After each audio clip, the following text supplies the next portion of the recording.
जिल्हा परिषद प्राथमिक शाळा डुबेरेवाडी तालुका सिन्नर जिल्हा नाशिक इयत्ता पहिली ते चौथीच्या विद्यार्थ्यांचे भाषिक विकास करण्यासाठी आपण घेऊन येत आहोत एक नवीन भाषिक उपक्रम। आपल्या उपक्रमाचे नाव आहे शब्दडोंगर। या उपक्रमामध्ये आपल्याला काय करायचं आहे की विशिष्ट शब्द यायचा आहे आणि तो शब्द काय करायचा आहे त्याच्यापासून विविध अर्थपूर्ण वाक्य तयार करायचे आहे। उदाहरणार्थ बघा, इथं मी शब्द घेतलाय गाय, त्याच्यानंतर गाय हा शब्द तसाच ठेवायचा, त्याचा दुसरा शब्द घेतलेला आहे गाय आहे।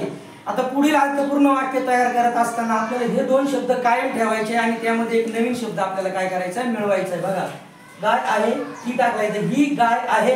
त्याच्यानंतर इथं कपिला हा शब्द टाकला, बघा ही इथं कपिला गाय आहे। त्याच्यानंतर ही कपिला गाय छान आहे आणि शेवट वाक्य तयार झालेले बघा, ही कपिला गाय छान व सुंदर आहे।